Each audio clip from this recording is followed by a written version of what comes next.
জবান খুলে মুহাব্বতের আওয়াজে ডাকবেন আল্লাহ। আর একটু মুহাব্বতের আওয়াজে ডাকবেন আল্লাহ। এবার মুহাব্বত ডাক দিয়ে বলেন ইয়া রাসূলুল্লাহ ফি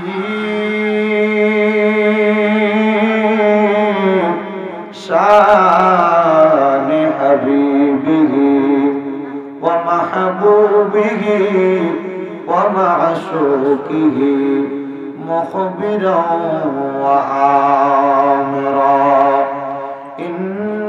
ইন্নাল্লাহা ওয়া মালাইকাতাহু রেখেছি যারে বলেন মনে করেতে রেখেছি যারে দো জাহানের বাদশা নবী আদি পিতা আদম যখন মুসিবতে পড়ে মোদের নবীর ওসিলাতে আল্লাহ কবুল করে সুবহানাল্লাহ বলেন না। আদি পিতা আদম যখন মুসিবতে পড়ে মোদের নবীর ওসিলাতে আল্লাহ কবুল করে।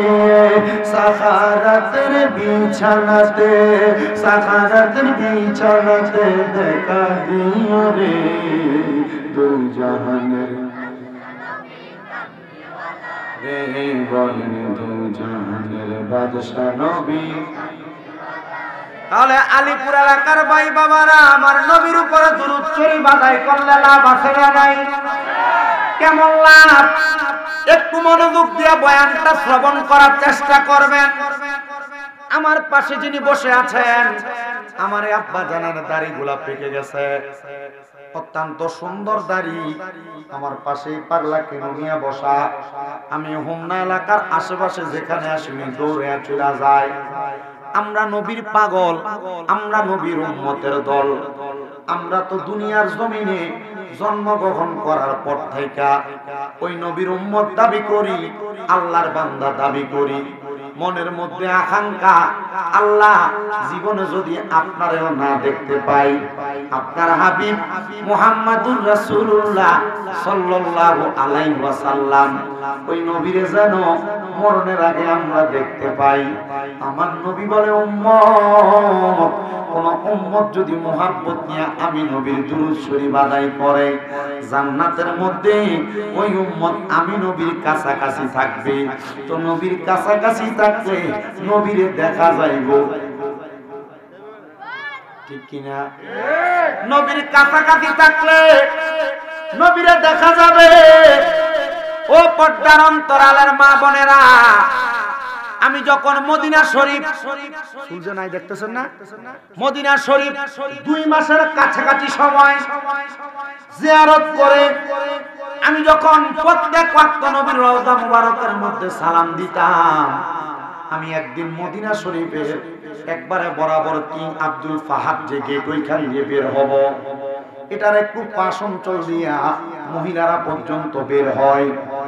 আমি দেখলাম ওই জায়গায় সাদা রঙের এক কাপড় একজন মালয়েশিয়ান মহিলা শুধু শোয়া অবস্থায় পড়ে আছে, তার পাশে অনেক মানুষ ঘিরে দিয়ে দাঁড়িয়ে আছে। শুধু আওয়াজ শোনা যায়, মহিলাটা ওই জায়গায় শুইয়া শুইয়া শুধু ইয়া রাসূলুল্লাহ ইয়া রাসূলুল্লাহ বলে ডাকে। সৌদি আরবের একজন আলেম এ মহিলার পাশে দাঁড়াইয়া বলতেছে, মনে হয় মহিলাটা রাসূলের রওজা মুবারকের মসজিদে নববীর মধ্যে নামাজ আদায় কইরা এমন আবেগ নিয়ে বসছে, হয়তোবা রাসূলের পাকের দিদার মহিলাটা পায়া গেছে। আমার সঙ্গে আমার একজন ভাই ছিল মাওলানা কামাল উদ্দিন আনসারী ভাই, উনি আমারে বলতেছে, ভাই দেখছেন না আল্লাহ রাসূলের রওজা মুবারকে আয়েশা নবীরে সালাম দিলে নবীর দিদার পাওয়া যায়, এটা একটা সত্য কারামত। ও মুসলমান, একটা কথা মনে রাখবেন, নবীজির দিদার যদি পাইতে চান উলামায়ে কেরাম সহ বড় বড় আলেমরা নিজেরাই বলতেছে, যদি নবীর আশিকরা মুহাব্বত নিয়ে নবীদের উপর দরুদ শরীফ আদায় করে তাহলে আশিকরা নবীজির দিদার মরণের আগে পাবে। আর যদি মরণের আগে দিদার না পায় তাহলে কবরে গেলে যখন আপনাকে আমাকে বিসমিল্লাহি ওয়া আলা মিল্লাতে রাসূলিল্লাহ বলে কবরে রাখা হবে, তখন রাসূলের পাকের নিজ কুল মুবারকের মধ্যে আশিক রাসূল উম্মতকে নিয়ে নিবেন। জোরে বলেন সুবহানাল্লাহ। এই জন্য মুহাব্বত নিয়ে উচ্চ কণ্ঠে জোরে জোরে নবীজির দরুদ শরীফ আদায় করেন আল্লাহুম্মা সাল্লি সাইয়্যিদিনা মাওলানা মুহাম্মাদ ওয়া আলা আলি সাইয়্যিদিনা মুহাম্মদ জগত পাগল কাবার জন্য কাবা পাগল মাহমুদের মাহমুদ পাগল দয়াল নবীজি পাগল উম্মতের আল্লাহুম্মা সাল্লি মাওলানা মুহাম্মদ ওয়া আলা আলি সাইয়্যিদিনা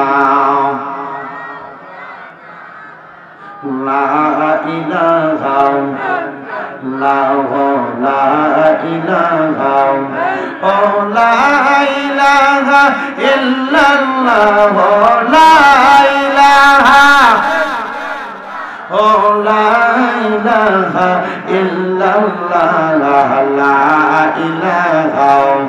ইল্লাল্লাহ আল্লাহ আদম হাওয়া বানাইলা তুমি বেহেশতের মাঝে রাখিলা বলেন আদম হাওয়া বানাইলা আল্লাহ বেহেশতের মাঝে রাখিলা হিকমতে গম খাওয়াইয়া হিকমতে গম খাওয়াইয়া দুনিয়াতে পাঠাইলা লা ইলাহা ইল্লাল্লাহ লা ইলাহা ইল্লাল্লাহ লা ইলাহা আয় কাউরে বানাইলা সফিউল্লাহ কাউরে বানাইলা ফানিউল্লাহ বলেন কাউরে বানাইলা রুহুল্লাহ কাউরে বানাইলা কলিমুল্লাহ মোর নবীকে দয়া করে মোর নবীকে দয়া করে বানাইলা হাবিবুল্লাহ লা ইলাহা লা ইলাহা নামাজ রোজা সাই রহনা কেহ মা বাবার খাদমত সাই রহনা আমার নবীর দরুদ হইল না আমার নবীর দরুদ আমার নবীর তোমায় ভাবে না লা ইলাহা লা ইলাহা লা ইলাহা লা ইলাহা ইল্লাল্লাহ মুহাম্মাদুর রাসূলুল্লাহ সাল্লাল্লাহু আলাইহি ওয়াসাল্লাম আমার আলিপুরের বাবারা ও পর্দার অন্তরালের মা বোনেরা আসলে আমরা জীবনের গুনাহগুলোর কথা স্মরণ করে নিজ নিজ কলবের দিকে খেয়াল করে নিজের কলবটাকে হক্কানি রব্বানি মাশায়েখ আজমদের দিকে মোতাজ্জ করে দিয়ে মাশায়েখদের কলবটা হক্কানি পীর মুর্শিদের কলবটা আমার নবীজির কলবের সাথে মোতাজ্জ হয়ে যাবে মুহাব্বত নিয়ে চক্ষুটা বন্ধ করে দিয়ে আমার আল্লাহ তাআলার একটু ইসমে জাতের জিকির করেন আল্লাহ আল্লাহ আল্লাহ আল্লাহ আল্লাহ আল্লাহ আল্লাহ আল্লাহ আল্লাহ আল্লাহ আল্লাহ আল্লাহ দিলে দিলে মুখে মুখে দিলে দিলে মুখে মুখে রৌরে আল্লাহর নাম মনো রে তোমরা পাগল দিলে রৌরে আল্লাহর নাম মারহাবা আল্লাহ আল্লাহ আল্লাহ আল্লাহ আল্লাহ দিলে দিলে মুখে মুখে দিলে দিলে কলবে কলবে রোরে আল্লাহর নাম মনম রে তোমরা পাগল দিলে রোরে আল্লাহর নাম মারবা আল্লাহ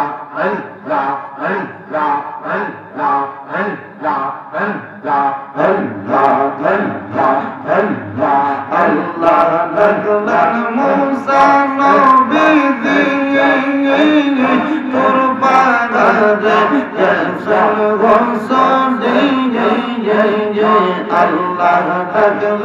মুসা নবী তোর পাগলে গেছেন গঞ্জনে খোদার নূরে পাগল জ্বলে খোদার নূরে পাগল জ্বলে মুসা নবী জ্বলে না দিনে মুখে লড়ে আল্লাহর নাম মারহাবা আল্লাহ আল্লাহ আল্লাহ আল্লাহ আল্লাহ আল্লাহ যে করে গেল ও দাদা আশিবা নাইয়া মুর্শিদ মুশকিলে মুখে নাই গো আল্লাহর নাম মারহাবা আল্লাহ আল্লাহ আল্লাহ আল্লাহ আল্লাহ আল্লাহ আল্লাহ আরে মোহাম্মদ কমলি ওয়ালা আরে ইয়া আমার মুকে আয় মোহাম্মদ মদিনা ওয়ালা আরে আমার মুকে আয় মারহাবা আল্লাহ আল্লাহ আল্লাহ আল্লাহ কান্দে আপনার পাগলেরা নবী কান্দে আপনার পাগলেরা সঞ্জীবন মোর কোলে জাগাই মোহাম্মদ কমলি ওয়ালা আইয়া আমার বুকে আয় মারহাবা আল্লাহ আল্লাহ আল্লাহ ফকির দরবেশ বাদশাহ মনি তুমি দেশাই ফুলের কলি তারা কান্দে নিয়া বিকার জলি বস করে বৃক্ষের তলায় আলী মোহাম্মদ মদিনা ওয়ালা আইরে আমার বুকে আয় মারহাবা আল্লাহ আল্লাহ যিনি পরি আর ফেরেশতারা আল্লাহর জিকির করে তারা মানুষ হইয়া আমরা কেন আল্লাহর জিকির করি না মারহাবা আল্লাহ আল্লাহ আল্লাহ আল্লাহ লা ইলাহা ইল্লাল্লাহ মুহাম্মাদুর রাসূলুল্লাহ সাল্লাল্লাহু আলাইহি ওয়াসাল্লাম। জবান খুলে মুহাব্বতের আওয়াজে উচ্চ কণ্ঠে পড়ি আলহামদুলিল্লাহ। মুআজ্জিজ সদরে মুহতারাম, আজকে এই কুমিল্লা জেলার হোমনা থানাধীন আলীপুর নজরুলবাড়ি মরহুম তোতা মিয়া ও সকল কবরবাসীর রুহের মাগফিরাত কামনা 13তম ওয়াজ ও দোয়ার মাহফিল। এই মাহফিলে মূল্যবান তকরীর করেছেন আমার পূর্বে হাফেজ মোহাম্মদ আশরাফুল ইসলাম মুজাহিদি সাহেব। আলোচনা করেছেন সাজ্জাদ আহমেদ সাদ্দাম আল কাদেরী, মাওলানা আবু সিদ্দিক আল কাদেরী সহ এই এলাকার প্রখ্যাত ইমামুল মুকাররম বৃন্দ। আমার ডাইনে বামের সামনে বসে থাকা আলেম সমাজ, দাড়িপাকা মুরব্বী বাবারা, যুবক নওজোয়ান ভাইয়েরা, ছোট্ট ছোট্ট মাসুম বাচ্চা, পর্দার অন্তরালের মা ও বোনেরা, পড়ি পড়ি আলহামদুলিল্লাহ। উপস্থিত হাজিরিন, কম না হয় যদি আমি গনিয়ার হিসাব করি, আমি এই শুধু আলীপুর গ্রামে আজকে সহ 7 বার ওয়াজ করতেছি। আলিপুর মানুষকে কি ওয়াজ শোনানো লাগবে? আলিপুরের মানুষ কি ওয়াজ শুনবে? ইনশাআল্লাহ আমি যদি চেষ্টা করি আপনাদের চাহিদা মোতাবেক কিছু ওয়াজ আপনাদেরকে শোনাইতে পারবো। তবে আপনাদের কাছে আমার আবদার আবেদন থাকবে এতটুকু, তাবারুক আছে না? তাবারুক আছে না? তাবারুক আছে। শেষ পর্যন্ত যেহেতু আপনারা বসবেন, একটু ধৈর্য নিয়ে, বাড়িটা একটু বাড়িটা একটু ধৈর্য নিয়ে মনোযোগ নিয়ে এখানে বসবেন। এই বসাটার মাধ্যমে আল্লাহ তাআলা যেন আমাদেরকে ওইভাবে কবুল করে, মানে আজকে আমরা যেভাবে বসছি এই বসাটা যেন আল্লাহ আমাদের ইন্তেকালের পরে জান্নাতে রাসূল পাকের সামনে একসাথে বসা। আমিন পড়েন, আমিন। আর জোরে পড়েন আমিন।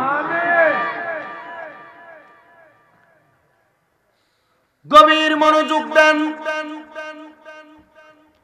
আমি বয়ানের মধ্যে, প্রারম্ভিকার মধ্যে, খুতবার মধ্যে কোন আয়াত এবং হাদিসে কারিমা তেলাওয়াত করি নাই, কারণ আজকের মাহফিলের জন্য আমি একটা আয়াতে কারিমা নির্ধারণ করেছি যেন আপনাদেরকে একটু বোঝানো যায়, যেন মানুষকে একটা আয়াতে কারিমার উপর আমল আখলাকের বিষয়গুলো শেখানো যায়, আল্লাহ তাআলার ভয়ের বিষয়টা শেখানো যায়।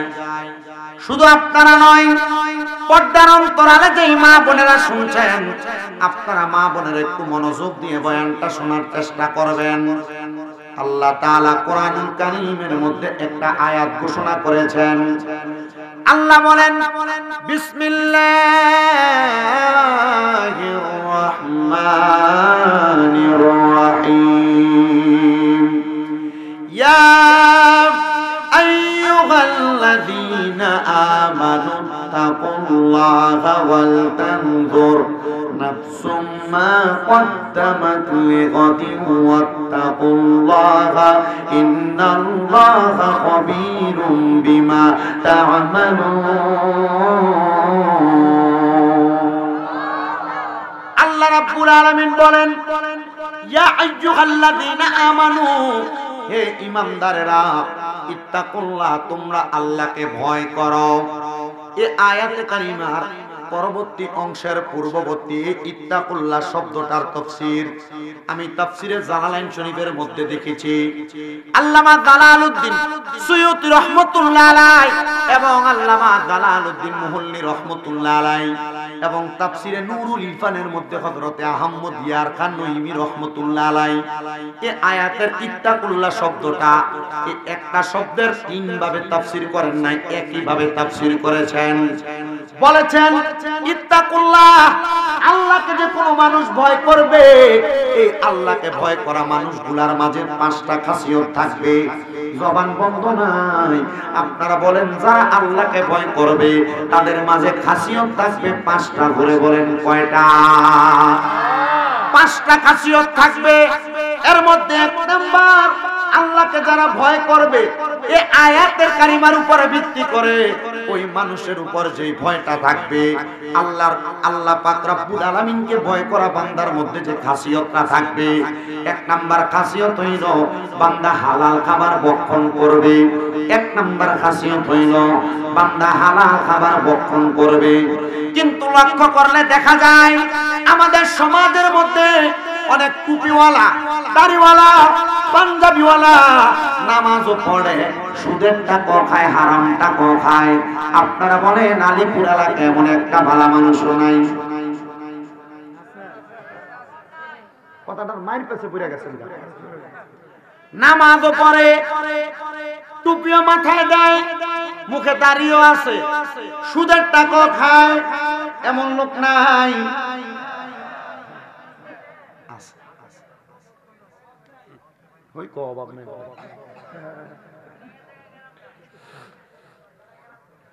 আপনারা থাকবেন তো ইনশাআল্লাহ শেষ পর্যন্ত?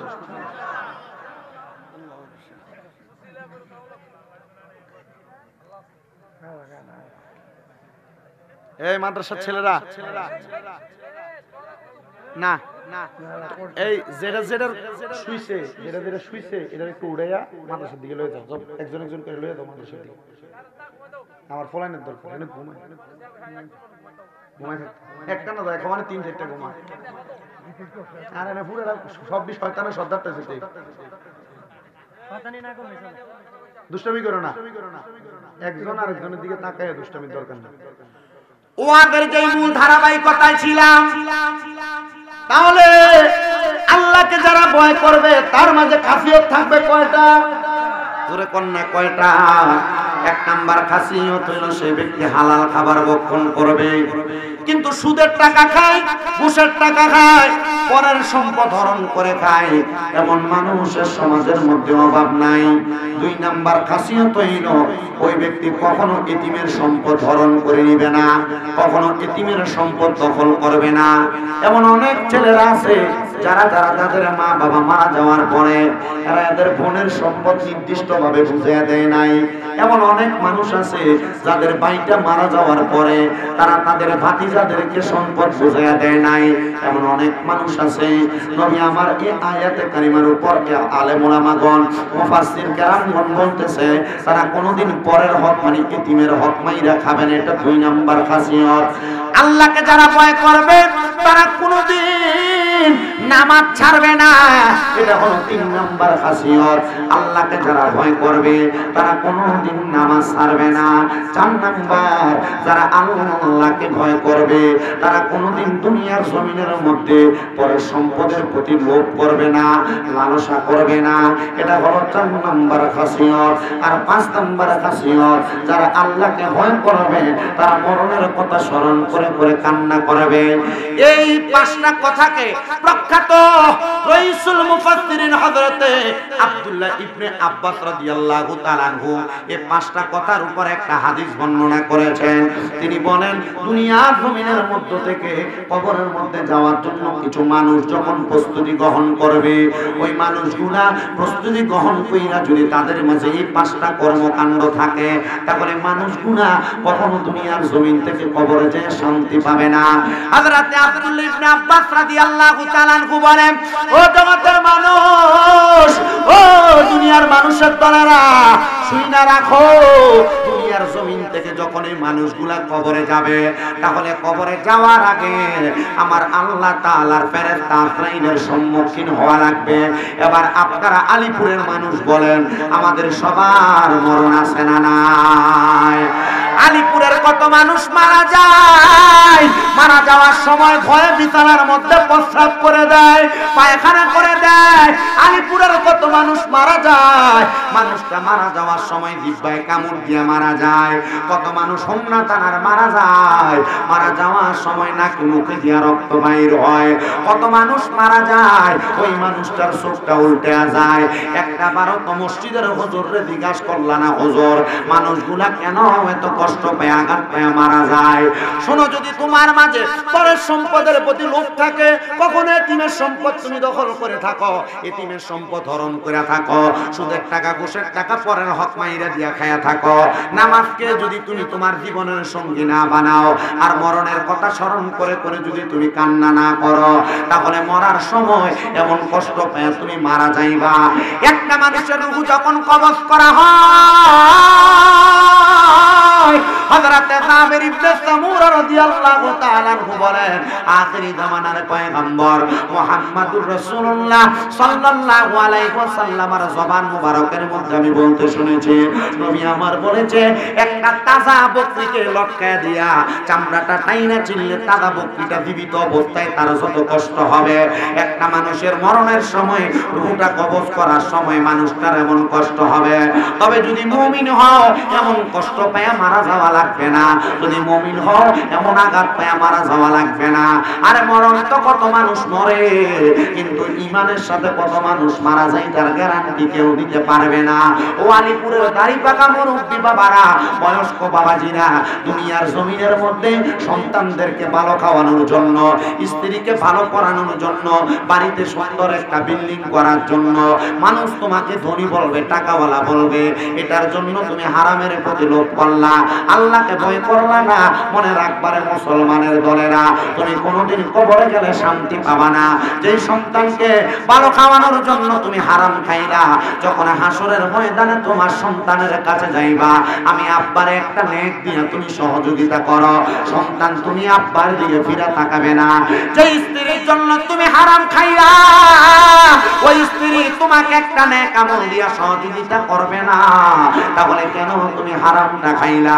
এখন তো বেড়া মানুষ হারাম খায় না, বাড়ি বাড়ি বেরিয়ে যে সুদের ব্যবসা করে, আপনারা কোন আছে না নাই?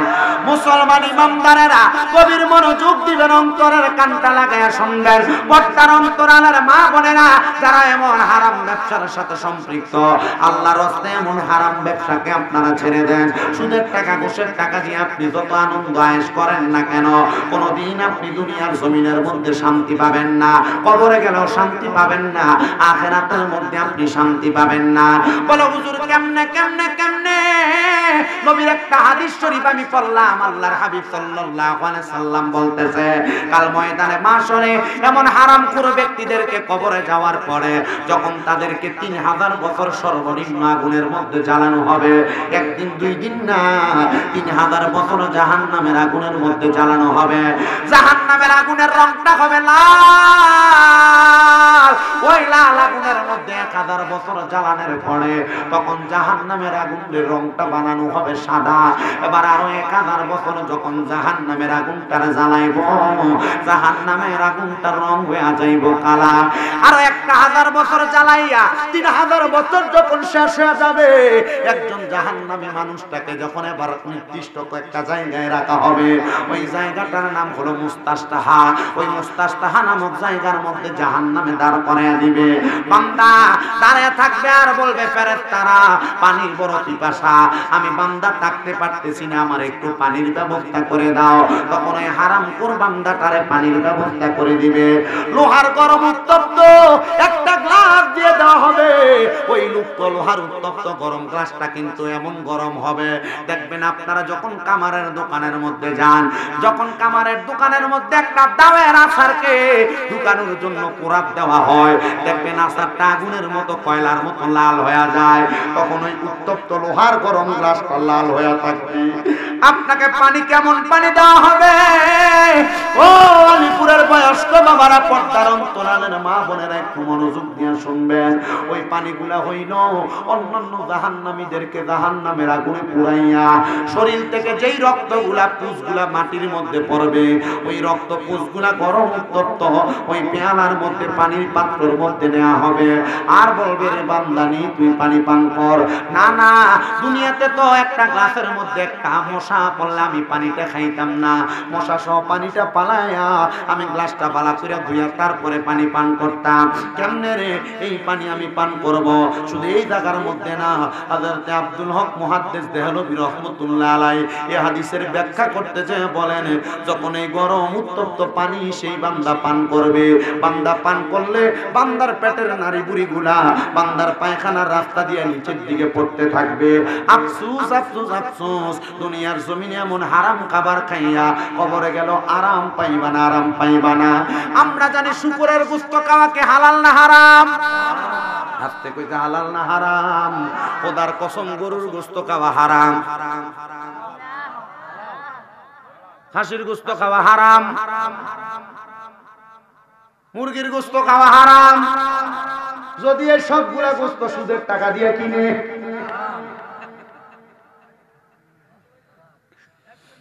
হ্যাঁ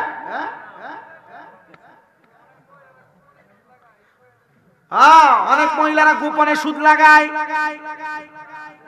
এটাই কইতেছি। আপনার কষ্ট হইব?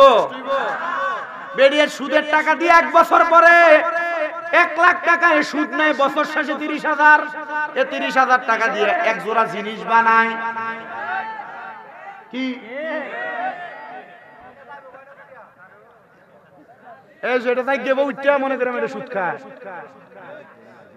যাইতো না বেরিয়ে। আমি জানি হোমনা এলাকার এই তিতাস কোন, বানসারামপুর কোন, এরপরে কিতা মুরাদনগর কোন, মোটামুটি এদিকের বিডিএ ছামি ব্রাদার ওয়াজ হবে। কি কোন?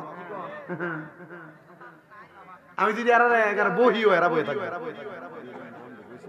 হ্যাঁ বেটির নাম দর করছি না, এরা মনে করবো আমরা কয় না, আর যেটা কয় যেটা মনে করেন গায়ে লেগে গেছে গা, মনে করেন এটাই কামলাটা।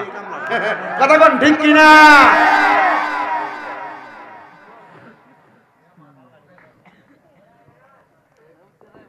না তাই তো না,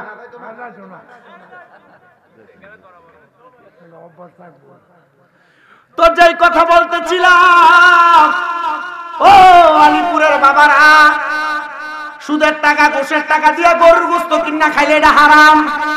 সুদের টাকা ঘুষের টাকা দিয়া যদি মুরগির গোশত কিনা খাই এটা হারাম। সুদের টাকা ঘুষের টাকা দিয়া খাসির গোশত কিনা খাইলো হারাম। এজন্য সাবধানতা অবলম্বন করা লাগবে। অন্ধকার কবরে গেলে এই হারাম খোরগুলারে পানি দিত না, যে খানাটা দিব এই খানাটার নাম হলো তিনাতুল খাবাল। এই তিনাতুল খাবাল হইলো অন্য জাহান্নামীরা রক্ত আর পুষ, এগুলো আপনি খাইতে পারবেন না, এগুলো আপনি খাইতে পারবেন না, আর এদেরকে বড় কষ্ট দিয়ে মারা হবে। ইয়া রাসূলুল্লাহ, ইয়া হাবিবাল্লাহ, নবী গো, আপনার কাছে জানতে চাই, এমন কষ্ট পায় তো আপনার উম্মত মারা যাইতে চায় না। আমার নবী কয়, উম্মত যদি তোমরা কষ্ট পায় মারা না যাইতে পাও, এমন ভাবে জীবন সাজাও। আল্লাহ কেমনে? আল্লাহর নবী রাহমাতুল লিল আলামিন নবী জানায়া দেয়, আল্লাহরে যদি ভয় করে ওই ব্যক্তির মাঝে 5টা ভালো খাসিয়ত থাকবে। 1 নাম্বার ভালো খাসিয়ত হইল, যখন মসজিদের মধ্যে হাইয়া আলাস সালাহ বলে বান্দারে ডাক দিবে, বান্দা দৌড়ায়া দৌড়ায়া বিন্দা পাইলে একটা সাপ যেমন ভাবে গর্ত থেকে সাপুরিয়ার কাছে বাইরে বয়ে আসে, বান্দা মসজিদে হাইয়া আলাস সালাহ বললে এমন সাপের মতো মসজিদের মধ্যে যায় ঢুকে যাবে। জোরে বলেন সুবহানাল্লাহ। মুমিন বান্দার মাঝে ভালো একটা খাসিয়ত। 2 নাম্বার খাসিয়ত, মুমিন বান্দা ভালো মৃত্যুবরণকারী বান্দা যদি দুনিয়াতে ভালোভাবে মুমিনের মতো মরতে চায়, ওই বান্দার আরেকটা খাসিয়ত হবে, বান্দা কখনো পরের সম্পদের প্রতি লোভ করবে না। 3 নাম্বার খাসিয়ত, বান্দা যখন চলবে, বান্দা চলার পথে তার কদমে কদমে অহংকার দেখাইবে না। আমরা সমাজে অনেক অহংকারী ব্যক্তি আছে, ফুট করে টাকার মালিক হয়ে গেছে গা, এখন তার পাও আর মাটিতে লাগে না, মানুষের সালাম দিতে তার কষ্ট হয়। এবার কোন এমন বাদাইম্য আছে না?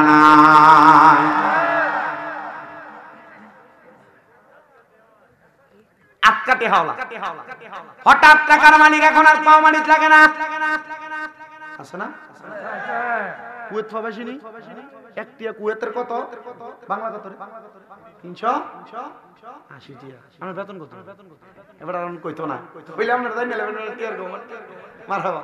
আমরা না কোন লাগতো না, মাঝে মাঝে একটু এলাকার মানুষের প্রতি একটু নজর রাখেন, খিচুড়ি মিচুড়ি খাওয়ায়েন। কি কোন আপনারা? আপনি বসেন, অসুবিধা নেই, কষ্ট করে। মোটামুটি এখানে যতটুকু বসছি আমরা যেন ধৈর্য নিয়ে পুরোটা বয়ান শেষ করে দিতে পারি। আমি আপনাদের কাছে আজকে 2টা ওয়াকিয়া কারগুজারি শোনামু, ওয়াজ শোনাইয়া বিদায় নিয়ে চলে যাব। যতক্ষণ আসি ততক্ষণ শুধু মনোযোগ দিয়ে শুনবেন। মরণের মুমিন বান্দা যদি ঈমানের সাথে মরতে চায় তাহলে খাসিয়ত থাকবে কয়টা? 5টা খাসিয়ত। 3 নাম্বার গেল। 4 নাম্বার খাসিয়ত, ওই বান্দা যখন চলাফেরা করবে, বান্দা নিজের হেদায়েতের পাশাপাশি অন্যকে হেদায়েতের দিকে ডাকবে। আপনি নিজে নামাজ পড়লে চলবে না, আপনার পাশের বন্ধু যদি নামাজ না পড়ে তাকে নামাজের দিকে ডাকবেন। আপনি যদি মনে করেন অন্যদিকে আপনার হেদায়েত আছে, আপনি সেই দিকে হেদায়েতের দিকে তার ডাইকা নিয়ে যাবেন। 5 নাম্বার খাসিয়ত, ওই বান্দা 5 ওয়াক্ত নামাজের পাশাপাশি এমন কিছু ইবাদত করবে যে ইবাদতের মাধ্যমে বান্দার জীবন পরিবর্তনের পাশাপাশি আল্লাহ তাআলা বান্দাকে অসংখ্য পরিমাণ নিয়ামত দান করবে। ওই নিয়ামত কি নিয়ামত? ওই নিয়ামত কেমন নিয়ামত? একটু মনোযোগ দিয়ে শুনবেন বাবারা।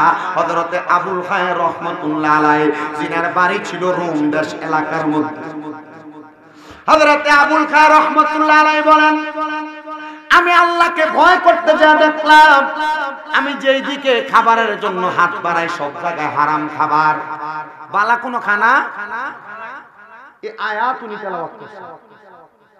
হুজ্জাতুল্লাহিল আলামিন ওই কিতাবের 2য় খণ্ডের 122 নম্বর পৃষ্ঠায় আল্লামা আবুল খায়ের রহমাতুল্লাহ আলাইহির কারগুজারিটা লেখা। উনি বলেন, আমি আল্লাহকে ভয় করতে যা যেই দিকে খাবারের জন্য হাত বাড়াই, আমি দেখি ওই দিকে কোনো বালাখানা নাই। আমি চিন্তা করলাম আমি যে খাবার খাবো এই খাবারটা পেটে নেওয়ার পর এই খাবার যদি হারাম খাবার হয়, এই খাবার থেকে যে রক্তের কণিকা তৈরি হবে, রক্তের ফোঁটা তৈরি হবে, এই রক্ত শরীরের প্রত্যেকটা অঙ্গে অঙ্গে দৌড়াদৌড়ি করবে, তখন আমার পুরাটা শরীরের মধ্যে হারাম খাবারে যুক্ত হয়ে যাবে। তো আমি খাবার পাবো কোন জায়গায়? যদি আমি ভালো কোনো খাবার না পাই, গেলাম আমাদের এলাকার প্রখ্যাত উলামায়ে কেরামের ঘরের মধ্যে, মানে যিনি রোমের বড় মসজিদের খতিবে মুকাররম, ওনার ঘরের মধ্যে খাবার ভক্ষণ করব। দেখলাম উনি বাইতুল মাল থেকে আমাকে খানা দেয়। ওই বাইতুল মালের মধ্যে একজন এতিমের সম্পদ দিয়া বাইতুল মালের খাবারগুলা ভরপুর মিক্স হয়ে গেছে। ওই ইমামের ঘরের মধ্যেও ভালো কোনো খানা নাই, পবিত্র কোনো খানা নাই। আমি আবার চিন্তা করলাম আমি কোন জায়গার মধ্যে গেলে ভালো খানা পাবো, যখন আমি পাচ্ছি না। হঠাৎ করে বৃষ্টি হচ্ছে, ফজরের পূর্ববর্তী রজনী। আমি কিছু বৃষ্টির পানি সংগ্রহ করলাম। আমি যে চাদরটা বিছিয়ে নামাজ পড়ি, আমার পানি সংগ্রহ করার মতো কোনো পাত্র ছিল না। ওই চাদরটা আমি বৃষ্টির মধ্যে ভিজিয়ে দিলাম। ভিজিয়ে দেওয়ার সাথে সাথে ওই চাদরটা যখন ভিজলো, আমি আমার নামাজের চাদরটা থেকে চিপে একটু পানি ভক্ষণ করলাম, পানি আহার করলাম। করার পর চিন্তা করলাম যেহেতু আমি কোনো খানা পাই না, তাহলে আমাকে এই পানিটা খাইয়া সময় কাটাইতে হবে। কারণ আল্লাহ যেই পানি দান করছে এটা রহমতের পানি, এটার মধ্যে কোনো হারাম যুক্ত হয় নাই। আমি পানি পান কইরা আমি নিয়ত করলাম যতক্ষণ পর্যন্ত কোনো হালাল খাবার আমার সামনে না আসবে, ততক্ষণ পর্যন্ত এই পানির মাধ্যমে আমি রোজা আদায় করব। সুবহানাল্লাহ। আবুল খায়ের রহমাতুল্লাহ আলাইহি উনি বলেন একটানা আমি 5 দিন রোজা রাখলাম। আমার খাবার বলতে খাবার ছিল এই নামাজের মুসল্লার পানি। বলে আপনি এই 5 দিন নামাজ পড়ছেন কোন জায়গায়? বলে আমি মুসনবী রুমি ফলো করলাম। উনি বলেছেন শুধু জুদাশে রহমাতাল লিল আলামিন মসজিদে ও শুধু হামারা ये জমিন। দুনিয়ার জমিনের প্রত্যেকটা জায়গা মসজিদ। আমি যেই জায়গায় সুযোগ পাইতাম ওই জায়গার মধ্যে দাঁড়ায় নামাজটা আদায় করতাম। আমি জানি সব জায়গার মধ্যে নামাজ আদায় করলে আল্লাহ আমার নামাজ কবুল করবে। খেতে আপনি রোয়া লাগাইতেছেন, পারলে ড্রেনের পানিটা দিয়ে ওযুটা বানাই আপনি নামাজটা আদায় করে নেবেন। কি আপনি দোকানে ব্যবসা করতেছেন, পারলে আপনি আপনার দোকানে কাস্টমারকে 5 মিনিটের জন্য বিরতি দিয়ে আপনি আপনার নামাজটা আদায় করে নেবেন। উনি বলেন আমি রাস্তার মধ্যে দাঁড়ায় দাঁড়ায় আমার ইবাদতটা সেরে নিতাম। এই 5 দিন যখন আমি আমার নামাজের মুসল্লা চিপে চিপে পানি দিয়ে আমি আমার সাহারি এবং ইফতার করি, 5 দিন পরে আমি বড় ক্ষুধার্ত। এই 5 দিন পরে ক্ষুধার্ত থাইকা আমি নামাজের মুসল্লাটা যখন আর পানি পাইতেছি না, পরের দিন আমি কেমনে রোজা রাখবো? আমি গভীর রজনীতে আমার নামাজের মুসল্লাটা আমার মাথার নিচে দিয়া আমি ঘুমায় গেলাম। ঘুমানোর সময় চিন্তা করলাম ফজরের আগে উইঠা আমি কোন পানি পান করব, কি খেয়ে আমি আমার রোজা রাখবো। পরের দিন ইফতার করার মতো তো কোনো কিছু নাই। আমি আবার দুরূদ শরীফ পড়তে লাগলাম, সাল্লাল্লাহু আলাইকা ইয়া রাসূলুল্লাহ, সাল্লাল্লাহু আলাইকা ইয়া রাসূলুল্লাহ।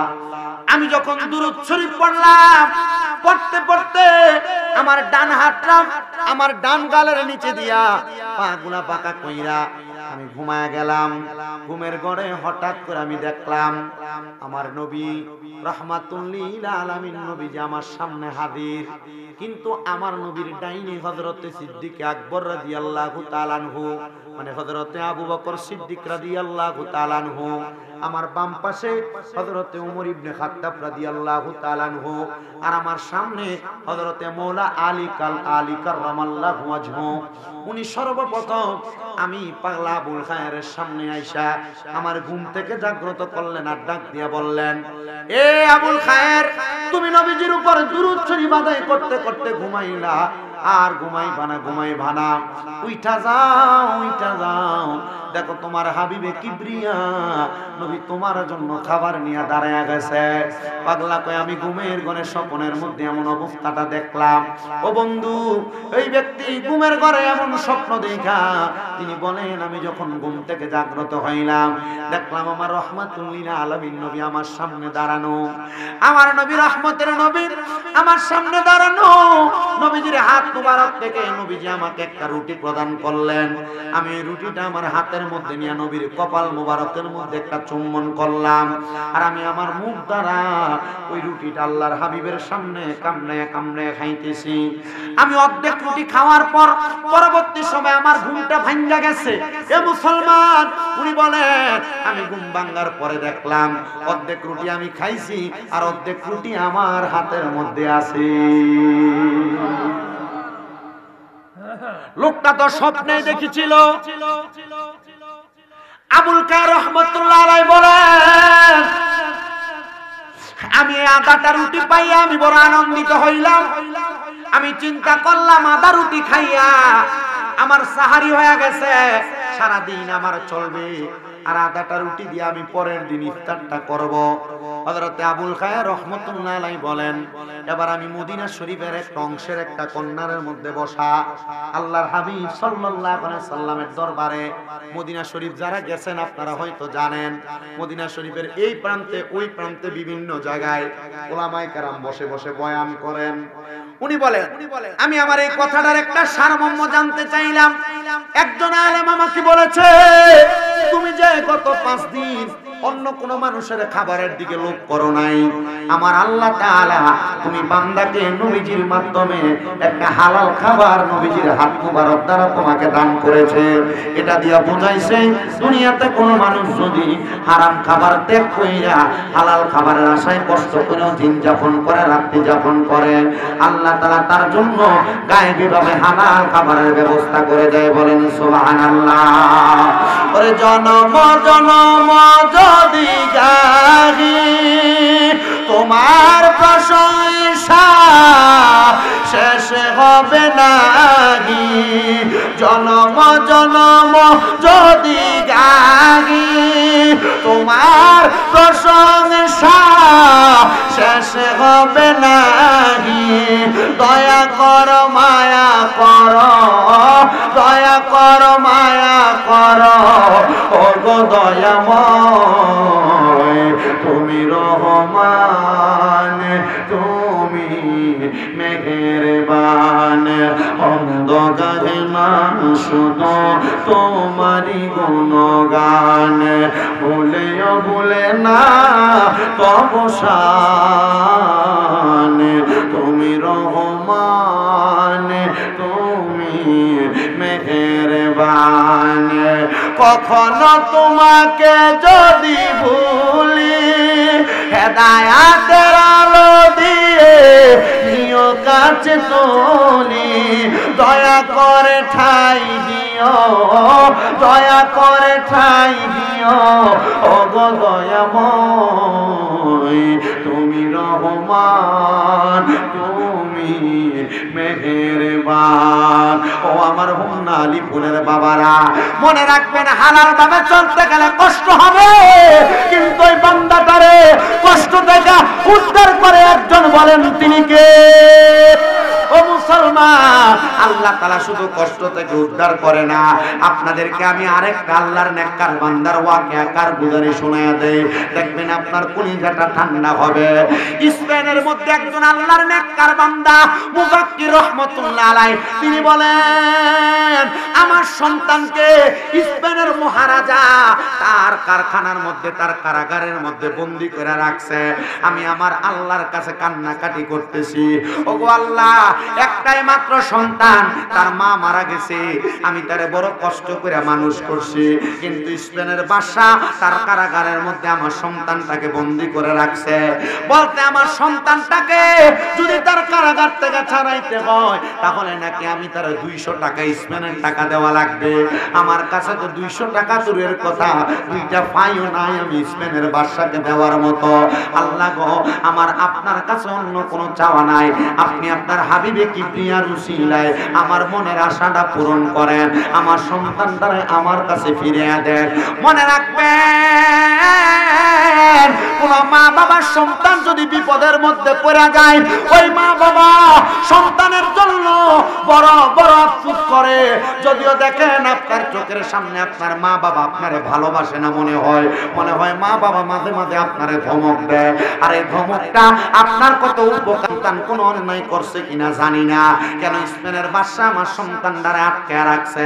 ইয়া রাসূলুল্লাহ, আপনি আমার আল্লাহর কাছে একটা ফরিয়াদ জানায়া দেন, আল্লাহ যেন আমার কলিজার টুকরা সন্তানটারে সেখান থেকে উদ্ধার করে দেয়।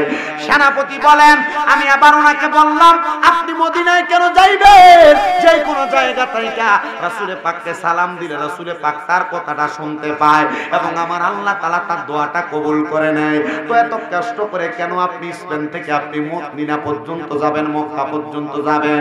তিনি বলেন, না না না, আমি কষ্ট করে মক্কা মদিনার উদ্দেশ্যে রওনা করেছি। আমি জানি যে কোনো জায়গায় বৈশা রাসূলে পাককে সালাম দিয়ে কবুল করে। আমি জানি যে কোনো জায়গা থেকে আল্লাহর কাছে দোয়া করলে দোয়া কবুল করে। তবু আমি কষ্ট কইরা মক্কা মদিনাতে যাইতেছি।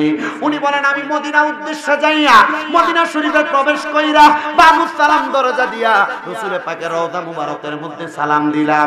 তারপরে হযরত আবু বকর সিদ্দিককে সালাম দিলাম। তারপরে হযরত ওমর ইবনে খাত্তাব রাদিয়াল্লাহু তাআলা আনহুকে আমি সালাম দিলাম। দেওয়ার পরে আমি চিন্তা করলাম, এত দূর কষ্ট করে আমি হাইটা হাইটা স্পেন থেকে আমি মদিনা পর্যন্ত আগমন করলাম, আমার একটু আরাম করা দরকার, রেস্ট করা দরকার। মদিনায় যারা গেছে আমিও দেখছি অনেক পাকিস্তানিরা পাকিস্তান থেকে মক্কা মদিনা আসে, আসার পরে এরা হোটেল নেয় না, এরা মদিনা শরীফের বিভিন্ন পিলারের গোড়ায় গোড়ায় শুয়ে থাকে। কেন জানেন? এরা চিন্তা করে আমি কেন ঘুমাইবার লাগাইছি। মদিনা শরীফের ভিতরে এক রাকাত নামাজ পড়লে 50,000 রাকাতের সওয়াব। সুবহানাল্লাহ বললাম মিয়া। আর বাঙালিরা মদিনা শরীফ যখন যায় এদেরকে নিয়ে মুয়াল্লিমরা ওই নিয়ে রায় বেলাল মসজিদের কাছে। যেখান থেকে মনে করেন আযানের মিনিমাম আধা ঘন্টা আগে রওনা দেওয়া লাগে। আধা ঘন্টা আগে রওনা দিলে এরপরে মসজিদে জামাত ছাড়লে বুঝছেন?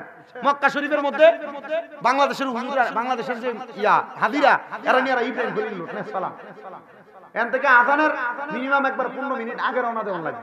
এরপরে হাইটটা আইয়া এরপরে মসজিদে নামাজ ধরা লাগে। তাও ভিতরে নামাজ পড়তে পারে না। মসজিদের ভিতরে না, হারামে নামাজ পড়তে পারে না। অনেকে রাস্তার ভিতরে দাঁড়ায় নামাজ, বহুত সময় লাগে, ঠিক কি না? তো পাকিস্তানিরা আর হোটেল নেয় না, এরা মসজিদে নববীর এই জায়গায় ঘুমায়। ওই পাকিস্তানিরা বিভিন্ন জায়গায় ঘুমায়। ওই স্পেনের মুসাক্কির নামক আল্লাহর নেককার বান্দা তিনি বলেন, আমিও মদিনা শরীফের পাশে বাবি জিব্রাইল নামক একটা জায়গা দক্ষিণ অংশে অবস্থিত, জান্নাতুল বাকি এবং মদিনা শরীফের মাঝখানে। সুবহানাল্লাহ কন্যা। জান্নাতুল বাকি এত সুন্দর জায়গা যেখানে 10,000-এর উপরে সাহাবায়ে কেরাম শুয়ে রইছে মদিনা শরীফের পাশে। ওই বেটারা আপনাদের ক্ষেত পাথরের মালিক, আপনাদের জায়গা সম্পত্তির মালিক, ফুতেরে দিয়া যাইবেন, এই ফুতে জায়গা সম্পদ অপব্যবহার করব। এ বেডিরা 5 বড়ি 4 বড়ি 3 বড়ি স্বর্ণের মালিক, বেচো তাড়াতাড়ি 1 বড়ি বেচো, বেচা জামাইয়ের হাতে টিয়াটা দিয়া কো তাড়াতাড়ি তোমার জন্য মক্কা মদিনা ফাড়ায়। ওই জান্নাতুল বাকির মধ্যে কোন মানুষ যদি ফজরের নামাজ পড়া প্রবেশ করে না মুসলমান, জান্নাতুল বাকির একটা ঘুরান দিয়া আওয়াজ সময় এমন একটা বাতাস গায়ের মধ্যে লাগে, উহুদ পাহাড়ের মাঝখান দিয়ে ওই বাতাসটা গায়ে লাগে। বাতাসটা গায়ে আইসা লাগলে মনে হয় শরীরের মধ্যে কোনো ক্লান্তি থাকে না, হাঁটবেন পায়ের মধ্যে কষ্ট হবে, কিন্তু জান্নাতুল বাকির বাতাসটা গায়ে লাগলে শরীরটা ঠান্ডা হয়ে যায়। ওই জায়গা থেকে রুমে যায় যখন একটু শোয় মানুষের ঘুম তেমনি লাগা যায়। আরে বাংলাদেশে কত মানুষ ঘুমাইবার লাগা ট্যাবলেটটা যখন খায়, ট্যাবলেটটা খাইলে কত কষ্ট করে ঘুমায়। আরে আরামে ঘুমার লাগা দামি একটা ম্যাট্রেস কিনে 12-15 হাজার টাকা দিয়া আরামে ঘুমাইবার লাগা পাঙ্খা দিয়া হয় না, তাড়াতাড়ি এসি লাগাই বাড়ির মধ্যে। মদিনা শরীফ যাও, মদিনা শরীফ যাও, মক্কা শরীফ যাও, মক্কা মদিনার দর্শনীয় স্থানগুলা জিয়ারত করো, কইয়া ইয়া রুমে ঢুকলে দেখবা অটোমেটিক ঘুম লাগা জায়গা। স্পেনের মুজাক্কির নামক আল্লাহর বান্দা বলে, আমি মদিনা শরীফ থেকে বাবে জিব্রাইল দিয়া দিক দিয়া দরজা দিয়া নবীজির কাছে হযরত জিব্রাইল আলাইহিস সালাতু ওয়াস সালাম আসতেন। ওই দরজা দিয়ে আমি বাহির হইয়া মদিনা শরীফের একবারে বাহিরের একটা অংশের মধ্যে আমি পাহাড়ের সাথে হেলান দিয়ে একটু ঘুমাইছি। এমন টাইমে দেখলাম আল্লাহর হাবিব আমার ঘুমের ঘরে হাজির হয়ে গেছে। ছেলে আটকাইছে স্পেনের বাদশা, আইছে বিচার দিত নবীর দরবারে। সুবহানাল্লাহ। কোন জায়গায় বিচার দিতে আসছে? নবীর দরবারে। কিন্তু মদিনা শরীফ যাইলে দেখবেন নবীজি রওজার দিকে ফিরা ফিরা দোয়া করতে দেয় না। সৌদি আরবের কি তো মতো আছে? আরে কইয়ানে কি আছে? হ্যাঁ, মক্কার দিকে তাকাও। কিও মনে করেন মক্কা পশ্চিম দিক কোনটা? এটা পশ্চিম না? আমার কাছে লাগতেছে এটা পশ্চিম। আচ্ছা, আমি যদি পূর্ব দিকে ফিরা দোয়া করি, আল্লাহ কবুল করতো না? এই কথা কই করবনি? দক্ষিণ দিকে ফিরা করলে, উত্তর দিকে ফিরা করলে, এরাদে মানুষের কয় যে এইদিকে কি কেবলার দিকে ফিরা। কি কথা কন না কেন? ফিরা দিতে এটা কি? দেখলাম পাকিস্তানি তর্ক করতেছে, তর্ক করতেছে। আমি চিন্তা করলাম, আচ্ছা আশিকেরই কি আপনি তর্ক মর্ক দিয়ে কোনো আটকে রাখতে পারবেন? আমি দেখছি দুই কওমি হুজুর, কোন হুজুর? কওমি হুজুর রাসূল পাকের রওজার দিকে ফিরা ফিরা দোয়া করতেছে। দোয়া করার সময় সৈয়দি মুতওয়ারা তারারে ফিরিয়ে দেয়।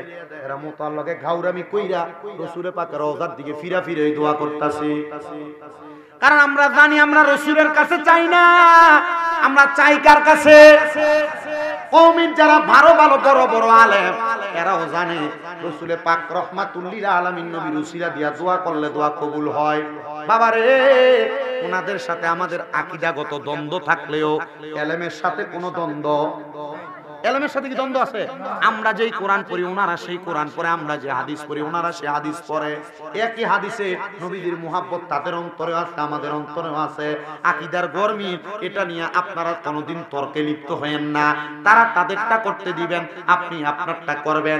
মুহাব্বত যার অন্তরের মধ্যে থাকবে সেই তো নবীজি রহমাতুল লিল আলামিন নবীর উসিলা দিয়া দোয়া করবে। আমি এবার তাদের জন্য দাঁড়াইলাম। এরা আসার পর দিগাইলাম বাড়ি কই কই জামালপুর শেরপুরে। জিজ্ঞাসা করলাম, ও হুজুর চাইলেন কি নবীর কাছে? না, আমরা চাইলাম রহমাতুল লিল আলামিন নবীর দিকে ফিরা ফিরা আল্লাহর কাছে। বলছি, আল্লাহ গো, আমরা দোয়া আপনার হাবিবের উসিলায় মাফ করে দেন। এমন ভাবে কানছে নাকের যে হিঙ্গুর এগুলা পর্যন্ত বাড়িয়া বাড়িয়া পড়তাছে। আমি বুঝলাম এটার আশা হইল রাসূল পাকের উসিলা দিয়ে দোয়া করা। স্পেনের ওই মুজাক্কির লোকটা কয়, আমি আল্লাহর নবীর কাছে চাইতে চাইতে আমি পাহাড়টার লগে হেলান দিয়া কানতে কানতে একটু কান্না করতে করতে অনেক মানুষ বেহুশ হয়ে থাকে না? আমি বেহুশ হইয়া পইরা রইলাম। আমি দেখলাম আল্লাহর হাবিব আমি মুজাক্কিরের সামনে দাঁড়ায়া গেছে। ইয়া রাসূলুল্লাহ, নবী আপনার পাগল আপনার রওজা মুবারকের সামনে আসতে গো নবী। আমার মনের কষ্টটা আপনার কাছে বলছি। নবী, আমার ছেলেটারে অপরাধ করে নাই, তবু স্পেনের বাদশা আটকে রাখছে। আমার নবীজি রহমতের নবী ওই মুজাক্কিরের ডাক দিয়া কইরে, মুজাক্কির যা তুই তোর বাড়িতে চইলা যা, দেখবি স্পেনের বাদশা তোর ছেলেরে ছাইরা দিছে। মুজাক্কির বলে, আমি ঘুমের ঘরে নবীজির দিদার মুবারক পাইলাম। হুজ্জাতুল্লাহ লিল আলামিন কিতাবের মধ্যে একই পৃষ্ঠার মধ্যে বাম দিকে এবং ডান দিকে দুইটা ঘটনা উল্লেখ করা। উনি বলেন, আমি হাঁটতে হাঁটতে আবার আমি স্পেনের উদ্দেশ্যে রওনা করলাম। আমি যায়া দেখলাম আমার সন্তান আমার জন্য খাবার পাকাইতাছে। সন্তানকে জিজ্ঞাসা করলাম, এ আব্বা খানা পাকাও কার জন্য? আব্বা ডাক দিয়া কয়, স্পেনের বাদশা এবং তার সেনাপতি আমারে বলছে আমার আব্বা নাকি মদিনা শরীফ থেকে বাড়িতে আসতেছে আমার আব্বার জন্য খাবার পাকানোর জন্য। আব্বা, আমি আপনার জন্য খানা পাকানো। বলে, খানা খাওয়াই পরে রে স্পেনের বাদশা এবং সেনাপতি কেমনে জানলো আমি আব্বা মদিনা তাইকে স্পেন আসতেছি? চল তাড়াতাড়ি বাদশার কাছে যাই। স্পেনের বাদশা এবং সেনাপতিরে ডাক দিয়া কই, বাদশা সেনাপতি তোমরা কেমনে জানলা আমি মদিনা শরীফ থেকে এখনই এই মুহূর্তে বাড়িতে আসবো আমার পুত্রে কিছু খানা রান্নার লাগা? ওই সেনাপতি ডাক দিয়া কয়, এ আল্লাহর বান্দারে, তুমি কত মর্যাদাবান, কত সম্মানিত। আমরা রাত্রবেলা ঘুমানোর পরে ঘুমের ঘরে দেখলাম রাহমাতুল লিল আলামিন নবী আয়েশা আমরারে ঘুমের ঘরে বলতেছে, এই স্পেনের বাদশা এবং সেনাপতি দুইজন কি অন্যায় করলি? আল্লাহর একজন খাস বান্দার সন্তানরে আটকায়া তার ইবাদতের মধ্যে বিঘ্নতা ঘটাইলি। সে আমি রাসূলে পাকের রওজার সামনে যায় দেয়া তোরার নামে বিচার দেয়, রাসূলে পাকের রওজার সামনে দাঁড়ায় দাঁড়ায় তোরার নামে নালিশ দেয়। তাড়াতাড়ি তাড়াতাড়ি তার সন্তানকে ছেড়ে দে, তার অন্তরের মায়াটা তাড়াতাড়ি কাটাইয়া দে, সন্তানগুলা ছাইরা দে। আগামীকালকে যোহরের নামাজের পূর্ববর্তী সময় যেন আমার পাগলাটা এসে তার সন্তানদের লাগ পায়, তার সন্তানটারে তার ঘরের মধ্যে পায়। এই জন্য না তোমারে ছাইরা দিছি। এ মুজাক্কির, আমি স্পেনের বাদশা ওয়াদা করলাম তোমার জন্য যদি রাহমাতুল লিল আলামিন নবীর দিদার আমি স্পেনের বাদশা পাইতে পারে, আমার সেনাপতি পাইতে পারে, আমরার একটা বিশ্বাস তোমার অনুসরণ তোমার অনুকরণের মাধ্যমে আমার আল্লাহ তাআলা আমাদেরকে মরণের আগে রাসূল পাকের দিদার নসিব করাইতে পারে। ও মুসলমান, দুনিয়াতে কেমন মরণ আপনি আশা করেন জানেন না? জানেন না রাস্তার মধ্যে কত মানুষ স্ট্রোক করে পড়ে মারা যায়, কত মানুষ অ্যাক্সিডেন্ট করে মারা যায়, কত মানুষ ঘুমের ভিতরে মইরা থাকে। এরার মরণটা বালা না খারাপ আপনি জানেন না? আর মরণের সময় যদি নবীর দিদার না পান, এই মরণ দিয়া তো আপনার কোনো লাভ নাই। মরণের সময় যদি নবীর দিদার না পান, সারা জীবন নবীরে নবীরে নবী নবী কইয়া ডাইকা লাভটা কি হইছে? ওনারা ডাক দিয়া কয় স্পেনের এত বড় আল্লাহর ওলি আছে আমরা জানি না। হযরতে মুজাক্কির নামও আল্লাহর ওলিরে বলছে এখন থেকে আমরা আপনার অনুসরণ করব, কারণ আপনার পুরাটা জিন্দেগি আল্লাহ এবং রাসূলের সুন্নাত মোতাবেক আপনি আপনার পা বন্দী করে রাখছেন। আপনারে মানলে আমার আল্লাহ তাআলা আমাদেরকে মদিনার নবীর দিদার ঘুমের ঘরে দান করব। ও আলিপুরের বাবারা, আমরা তো আল্লাহ দেখি নাই, আমরা তো নবী দেখি নাই। বর্তমান যুগটা কলির যুগ। এই আল্লাহর ওলিদের জামানায় আইসা হক্কানি রব্বানি আল্লাহর ওলিদের অনুকরণ করবেন। দেখবেন আপনি আল্লাহর ওলিদের হকভাবে অনুসরণ করার কারণে মরণের সময় আমার আল্লাহ তাআলা আমাদেরকে নবীজির দিদার দিতে পারে কি পারে না? ও তোমায় ডাক দিলে বলার প্রাণে চাইও রে, তোমায় ডাক দিলে চাইও রে, ও প্রাণের মুর্শিদ রে, তুমি ধীরে ধীরে ফিরে ফিরে চাইও রে।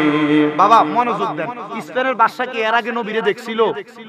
সেনাপতি দেখছিল, কিন্তু আল্লাহর ওলিটা নবীজির রওজায় বিচার দেওয়ার কারণে নবী ঘুমের ঘরে স্বপ্নে স্পেনের বাদশারে আর সেনাপতিরে কইছে, এই পাগলা আশিকে রাসূল আমার বন্ধুর তাড়াতাড়ি ছেলেটারে ছাইরা দে, কারণ এই ব্যক্তি নবীজির এমন ইবাদত করছে, নবীজির এমন অনুসরণ করছে, নবীজি তার ছেলের ব্যাপারে বাদশার কাছে ঘুমের ঘরে স্বপ্নে সুপারিশ করে। তাহলে আমরা যদি আল্লাহর ওলিদেরকে অনুসরণ কইরা, ওলিটা কেমন হওয়া লাগবে?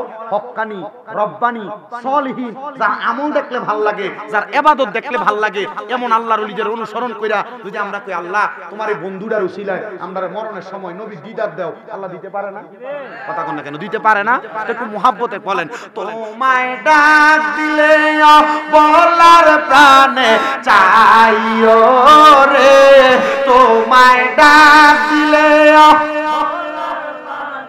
চাইও রে, ও প্রাণের মুর্শিদ রে, তুমি ধীরে ধীরে ফিরে ফিরে চাইও রে, তুমি ধীরে ধীরে ফিরে ফিরে চাইও রে। আম পাতায় জাম পাতায় কত পানি ঝরে, শেষ বিদায়ের গোসল দিব বরই পাতার জলে। হায়রে আম পাতায় জাম পাতায় কত পানি ঝরে, শেষ বিদায়ের গোসল দিব বরই পাতার জলে। সেই দিন কিন্তু নূরের নবী আইব রে, বলেন সেই দিন কিন্তু মায়ার নবী আইব রে, ও প্রাণের মুর্শিদ রে, তুমি ধীরে ধীরে ফিরে ফিরে চাইও রে। আমার বিয়ার যাত্রী আমি চারজনারে দেখি, আমদার ঘরে নামাই দিয়া দিব আমায় ফাঁকি। মরণের সময় খাটটা চারজন কান্দে নিয়া কবরে নামায়া দিব রে। ওই কবরের মধ্যে আলো বাতাস কিছু থাকবে না। আশেকটা ডাক দিয়া কয়া আমার বিয়ার জাতিরি আমি চারজনারে দেখি আমদার ঘরে নামাই দিয়া দিব আমায় ফাঁকি। ওই কবরে নূরের নবী আইব রে বলে ওই কবরে নূরের নবী আইব রে। ও পানের মুর্শিদ রে তুমি ধীরে ধীরে ফিরে ফিরে চাইও রে। চাঁদের রাইতে আইসো গো মুর্শিদ চাঁদের পাহাড় আর তোমার গলায় দেব আমরা প্রেমের একটা হার। চাঁদের রাইতে আইসো গো খাজা চাঁদের বাহার তোমার গলায় দেব আমরা প্রেমের একটা হার। তোমার আত্মাতে আত্মা মেশাইয়া রাই করে তোমার আত্মাতে আত্মা মেশাইয়া রাই করে। ও পানের মুর্শিদ রে তুমি ধীরে ধীরে ফিরে ফিরে চাইও রে। আলিপুরের মুসলমান রে ওই দুইটা ওয়াকিয়া থেকে কি বুঝলা? মরার সময় যদি দুনিয়ার জমিন থেকে আল্লাহর ওলিদের অনুসরণ কইরা মরতে পারো, মরার সময় নবীজির দিদার পাইবা, নবীজির পক্ষ থেকে সাহায্য পাইবা। আয়াতে কারিমার শেষ করে দিচ্ছি। আল্লাহ তাআলা বলেন ওয়াল তানজুর তোমাদের প্রত্যেকের তাকানো উচিত নাফসুম মা কদ্দামাত লিগাদ তোমাদের পূর্ববর্তীদের দিকে তারা আগে তাদের জন্য কি প্রেরণ করেছে। আমাদের পূর্ববর্তী অনেক মানুষ কবরে চলে গেছে। পূর্ববর্তী এখানে বুঝাইছেন নমরুদ এবং ফেরাউনের কথা। এই পূর্ববর্তী বুঝাইছেন বনি ইসরাইলের মানুষের কথা। তারা দুনিয়াতে ভালো কাজ কইরা যায় নাই, কবরে যাওয়ার পর যারা কঠিন অবস্থার মধ্যে আছে। যদি আমরা ভালো কাজ কইরা কবরে যাই তাহলে আমরা শান্তিতে থাকবো, আরামে থাকবো। আল্লাহ তাআলা ঘোষণা করে বান্দা তোমরা যদি কবরের মধ্যে ভালো থাকতে চাও, সুন্দর থাকতে চাও, তাহলে তোমাদের জন্য আল্লাহ তাআলা নির্ধারণ করে রেখেছে কানাত লাহুম জান্নাতুল ফিরদাউসি নুজুলা। আল্লাহ তাআলা তোমাদের জন্য জান্নাতুল ফিরদাউসের মতো সুন্দর নিয়ামত দান করেছে। আজকে নজরুল বাড়িতে মরহুম তুতা মিয়ার স্মরণে ওনার স্ত্রীর অনুমতি ক্রমে ওনার সন্তানেরা প্রবাসী এবং বাংলাদেশী যারা আছে ওনার নাতি নাতিনা আম্মত তাতাগিরি সহ এত সুন্দর মাহফিলের ইন্তজাম করেছে। এইটা করায়া তারা শুধু মাহফিল মানুষকে দেখানোর জন্য করে নাই, তারা বুঝাইতেছে তোতা মিয়ার জন্য আমরা দোয়ার আয়োজন করি নাই, শুধু এলাকার সকল কবরবাসীর জন্য দোয়ার আয়োজন করেছি।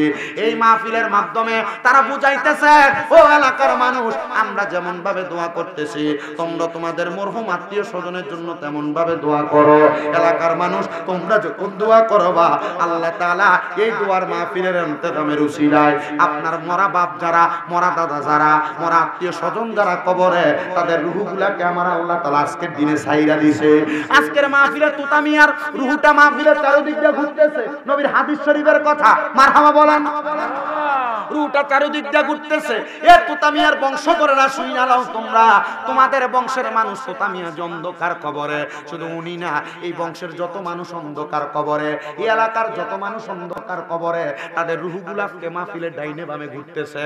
আর এরা আইসা ভিক্ষুক যেমন ভাবে ভিক্ষা চায়, আপনার কাছে আমার কাছে ভিক্ষুকের মতো ভিক্ষা চাইতেছে যে আমার জন্য একটু দোয়া কর, তোদের দোয়ার কারণে আল্লাহ তাআলা আজকে আমারে মাফ করব। এরা কবরের মধ্যে ফিরা যাইব, কবরে দেয়া যদি দেখে এই বংশের মানুষের একটা সন্তান মাহফিলে বসে নাই, তার জন্য দোয়া করে নাই, কবরে যা দেখবে আল্লাহ তাআলা তার কবরের আযাব বাড়ায় দিছে। আর তুতা মিয়ার রূহটা যদি কবরে যা দেখে ওনার সন্তান আজকের মাহফিলে ওনার জন্য বৈশা বৈশা চোখের পানি পালায়া পালায়া কান্দা কান্দা দোয়া করে, ওনার আত্মীয় স্বজন ওনার জন্য কান্দা কান্দা দোয়া করে, ওনার বংশের মানুষ ওনার জন্য কান্দা কান্দা দোয়া করে। ওই চোখের পানিগুলা মাটিতে পড়ার আগে আমার আল্লাহ তাআলা তাদের বংশের মানুষের কবর আযাবগুলো মাফ করে দিবে। আপনারা যারা এই মাহফিলের মধ্যে বসেছেন, অনেকের মা নাই, অনেকের বাবা নাই, অনেকের দাদা দাদি আত্মীয় স্বজন অন্ধকার কবরে। আপনারা চিন্তা করবেন না, যদিও মাহফিলের তাবারুকটা সাধারণ একটা খিচুড়ি করা হয়েছে, যদিও মাহফিলের তাবারুকটা বিরিয়ানি করা হইতো, যদি দামি কোনো হোটেলের খানা দেওয়া হইতো, এই খানা আপনাদের জন্য নিয়ামত, এটা আপনাদের জন্য খানা হইতে পারে, এখানে খাইয়া আপনারা পেট পুরাইতে পারেন। কিন্তু আপনারা যে মুনাজাত কইরা দোয়া করবেন, চোখের পানি ফালায়া কানবেন, এই চোখের পানিগুলা কবরবাসীদের জন্য কত বড় নিয়ামত, কবরবাসীদের জন্য কত বড় নিয়ামত কি আপনারা জানেন?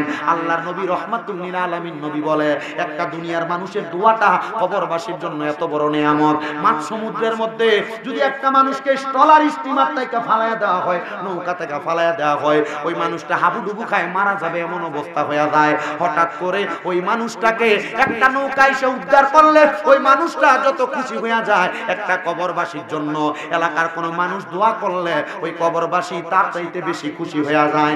আপনাদের যাদের মা কবরে, আপনাদের যাদের বাবা কবরে, আপনারা মা বাবারে খাওয়াইতে পারেন না, মা বাপরে টাকা পয়সা দিতে পারেন না, আম্মা আব্বা বেঁচে থাকতে 1 কেজি ফল কিনা খাওয়াইতে পারেন নাই, আম্মা আব্বা কবরে আসিল, আম্মা আব্বা দুনিয়াতে বেঁচে ছিল, দামি কোনো জামা কাপড় পরাইতে পারেন নাই, আপনার মা কবরে, বাবা কবরে, আপনার আম্মা আব্বার কবরে এখন আপনি টাকার মালিক, টাকা পয়সা দিতে পারেন না, দিবেন কেমনে?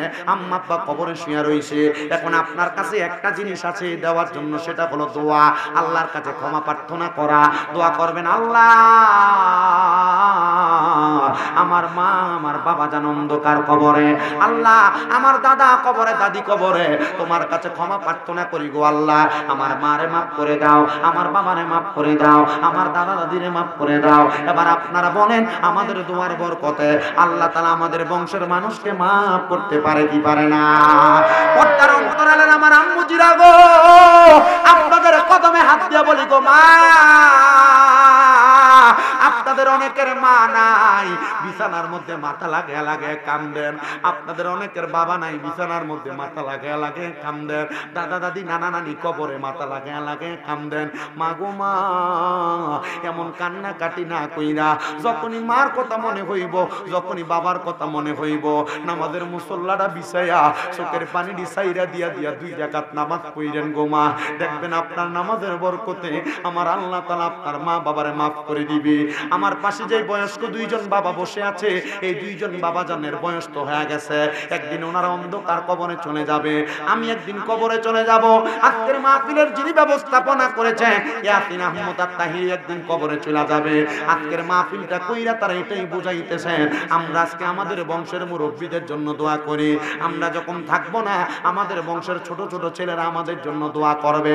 এ বাবারা, এ বন্ধুরা, যখনই আপনার কবরবাসী কোনো মানুষের কথা আপনার স্মরণ হয়ে যাবে, তখনই তাদের জন্য আল্লাহর কাছে কাজ করে করে দোয়া করবেন। যখনই আপনার কবরের মানুষের কথা স্মরণ হয়ে যাবে, তখনই আমার আল্লাহ তাআলার কাছে কাজ করে করে দোয়া করবেন। হযরতে খাজা ওসমান হারুনি রাহমাতুল্লাহ আলাইহি উনি বলেন, একদিন আমি কান্না করতেছি না, কান্না করা অবস্থায় আমি নামাজের সিজদারত অবস্থায় আমি দেখলাম আমার আব্বা জান আমার কাছে সিজদার মধ্যে আইসা খানা চাইতেছে, খানা। ওসমান হারুনি রাহমাতুল্লাহ আলাইহি বলে, আমার আব্বা যখন আমার কাছে খানা চায়, আমি চিন্তা করলাম আমার আব্বারে আমি কি খানা দিব। ওসমান হারুনি রাহমাতুল্লাহ আলাইহি বলেন, আমি আমার আব্বারে তো সিজদার মধ্যে খানা দিতে পারি নাই, আমি সিজদা থেকে মাথা উঠে নামাজ শেষ করলাম। নামাজ শেষ কইরা আমি ওসমান হারুনির ভারতের দিল্লির বড় মসজিদের মধ্যে নামাজরত অবস্থায় ছিলাম। এমন টাইমে একজন আলেমের কাছে প্রশ্ন করলাম, বুজুর্গের কাছে প্রশ্ন করলাম, হুজুর আমি ওসমান হারুনি নামাজের সিজদায় ছিলাম, আমার নামাজটা বড় মনোমুগ্ধকর নামাজ ছিল। আমরা তো নামাজ পড়ি সিজদা দিতে খানার কথা মনে হয়, নামাজ পড়ি সিজদা দিতে টাকার কথা মনে হয়, নামাজ পড়ি সিজদা দিতে ব্যথার কথা মনে হয়, নামাজ পড়ি সিজদা দিতে পরিবারের টেনশনের কথা মনে হয়। ওসমান হারুনি কয়, আল্লাহর কসম আমি নামাজে যখন দাঁড়াইতাম আমার দুনিয়ার কোনো কিছুর কথা মনে থাকতো না, মনে থাকতো না। পড়ে কোন সুবহানাল্লাহ। ওসমান হারুনি কয়, আমি দিল্লির বড় মসজিদে নামাজ পড়তেছি, আমি গুনাহগার ওই বড় মসজিদে নামাজ পড়ে আসছি। 2019 সালের শেষ অংশের মধ্যে আমি ওই মসজিদে নামাজ পড়েছি। ওসমান হারুনি রাহমাতুল্লাহ আলাইহি বলে, আমি নামাজ পড়িরা সিজদার মধ্যে তো আমি দেখতেছি আমার মৃত আব্বা জান আমার কাছে খানা চাইতাছে। আমি নামাজ শেষ করলাম। মাঝে মাঝে মৃত মা বাপ খানা খায় না, দেখবেন স্বপ্নে দেখবেন মা ইয়া খানা খুঁজে, বাপ ইয়া খানা খুঁজে, বা কইতাছে বাপরে আমি খুব কবরে কষ্টে আছি আমার একটু বাঁচা, বা মা বাবা এই কবরের ভিতরে আপনার বিভিন্ন কিছু দিয়ে সাবধান করে দিতেছে, বা ঘুমের ভিতরে মারতেছে, এমন দেখেন অনেকে। এগুলা মনে করবেন যদি এমন স্বপ্ন দেখেন। ইবনে সিরিনের স্বপ্নের তাবির কিতাবের ভিতরে দেখলাম যখন কোন কবরবাসী কষ্টে থাকে তখন আইসা তার আত্মীয় স্বজনরা দেখা দেয়। আর এমন ব্যক্তিরে দেখা দেয় যে ব্যক্তিরে দেখা দিলে তার এই কষ্টটা সে বুঝবে। কথা কি বুঝতে পারছেন? মা বোন যারা পর্দার আড়ালে আছেন, মা মরলে, বাপ মরলে, দাদা দাদি মরলে স্বপ্নে দেখেন যে আপনার আত্মীয় স্বজন আপনারা দেখা দিতেছে, বুঝবেন তারা কবরে কষ্ট আছে, তখন তাদের নামের উপর একটু দান সৎকার করে দিবেন। আমি কিন্তু আপনার এই যে কোনো কালেকশন আসেনি, কোনো কিছু নাই, কিন্তু এটা কিন্তু তার বাড়ি মাহফিল, কোনো কালেকশন নাই, শুধু আপনাদেরকে বুঝাইতেছি। যদি দেখেন আপনার মা আপনার বাবা স্বপ্নে এসে আপনার সাক্ষাৎ দিছে, বা কেউ এলাকার কোনো বয়স্ক মানুষ অনেক দেখবেন মনে করেন মারা গেছে আপনার পাশের বাড়ির লোক, স্বপ্ন দেখায় আপনারে, এমন হয় না? কেন জানেন? কারণ সে তার পরিবারের কাউরে স্বপ্ন দেখায় না, এমন একটা লোকের দেখায় যে ব্যক্তি দ্বারা তার উপকার হইব, সে দোয়া করব। হয় না এমন? আমরা এলাকার হুজুর আছে, খুব বুজুর্গ মানুষ, আলেম মানুষ, ওনারে মাঝে মাঝে আমরা এলাকার হুজুরে স্বপ্ন দেয়, এলাকার ময় মুরব্বীরা স্বপ্ন দেয়। তো এবারে কইয়া দে যে এরে তোর বাপের আমি স্বপ্ন দেখছি। একদিন আমরা এলাকার হুন্ডা ফলাই না হুজুরে দিকে, হুজুর আমরা যে 2 দিন পরে পরে কোন তোর বাপের আমি স্বপ্ন দেখছি। তা আপনারা এটা কইলে হাতার আইয়া কয় যে হুজুর এক কথা কোরআন তেলাওয়াত করেন। আসলে কি আমরা কামাইল লেগে করেননি, কি লেগা? মানে হুজুরে বুজুর্গ মানুষ, ফলানি হুজুরে কি কয়?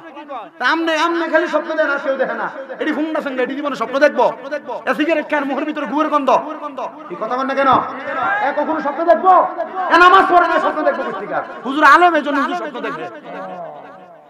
তো হুজুর তার উত্তর কি দিতে জানেন? তুই যে আমার এই কথা কইলি বাবারে, তুই বুঝছ না লেগে কইছস, তুই জন্ম দিয়েছ এটাও আমি দেখছি, তোর বাপেরে আমি বড়াইতে মুখ করে আমি এটাও দেখছি, তুই যে আমার কথাটা কইছস বাবা। এই এলাকার কত মানুষের কোরআন খতম পড়ছি, যারা আমারে খুশি হয়ে দিছে তার একটা লইছি, কিন্তু বহুত মানুষ আমারে কয় কোরআন শরীফ করে দোয়া করতাম। এলাকার ভিতরে হিসাব করে দেখ 100-র ভিতরে 90 জন মানুষ আছে আমার এটিয়া দেয় না। আমি তো তার বাপের কবরের সামনে দিয়ে কোরআন শরীফ পড়ি। ওসমান হারুনি কয় আমি স্বপ্ন দেখছি আমার মরা বাপ আমার কাছে হাত ধরে কইতেছে, পুত্রে কোন জায়গার ভিতরে কইতেছে? সেজদায়। এই জায়গা কি বুকাস কোনো কিছু দেখার জায়গা? কথা কয় না।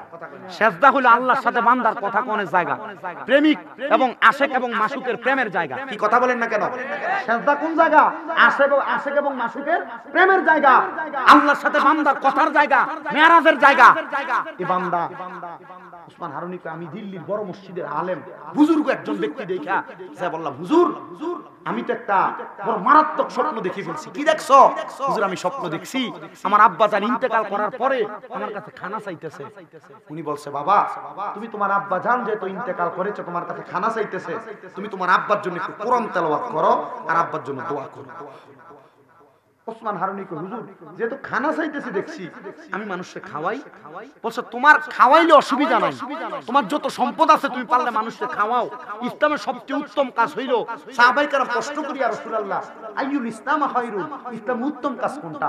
নবী কয় ক্বালা তুতঈমুত তাআম, অপরকে খাদ্য খাওয়ানো, ওয়া তাকরাউস সালাম, মানুষকে সালাম দেওয়া। ইসলামের সবচেয়ে উত্তম কাজ কয়টা? দুইটা। এক নাম্বার মানুষের খানা খাওয়ানো, 2 নাম্বার কি করা? সালাম দেওয়া। আপনারা দেননি?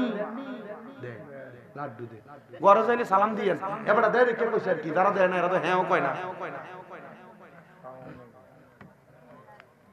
ওসমান হারুনি কয়, হুজুর আমি দেখছি খাওয়াইতাছি, আমি কি কোরআন শরীফ পড়তাম? বলে হ্যাঁ তুমি কোরআন শরীফ পড়ো। কোরআন শরীফ পড়লা কারণ যারা মুমিন, এই মুমিনদের খানা খোরাক, পেটের ক্ষুধা রাখলে মানুষের খানা হলো, মানুষের খোরাক হলো খাবার, আর যারা মুমিন তাদের খোরাক হইল কোরআন তেলাওয়াত জিকির। জোরে বলুন সুবহানাল্লাহ।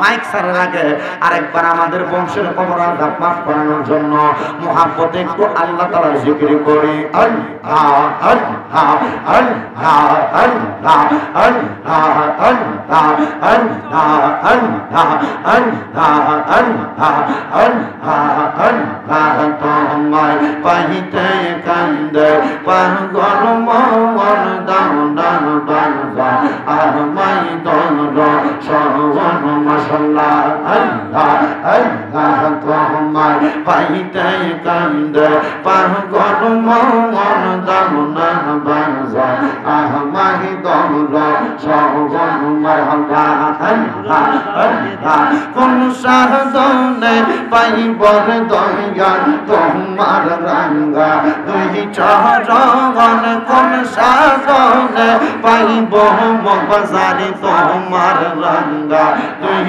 চরণ দাওনা বাবা আমায় দর সবন মাশাআল্লাহ আল্লাহ আল্লাহ আমার বলতে আমি নাই রে তুমি রে পেশোয়ারি তুমি মোর জীবন মারহাবা আমার বলতে আমি নাই রে তুমি মোর জীবন রে খাজা তুমি মোর জীবন মাশাআল্লাহ আল্লাহ আল্লাহ জীবন যৌবন সইপা দিতাম পাইলে তোর চরণ ও গো মুর্শিদ রাগবানি চরণে মাশাআল্লাহ আল্লাহ আল্লাহ রাগবানি চরণে গো মুর্শিদ রাগবানি চরণে ও গো মুর্শিদ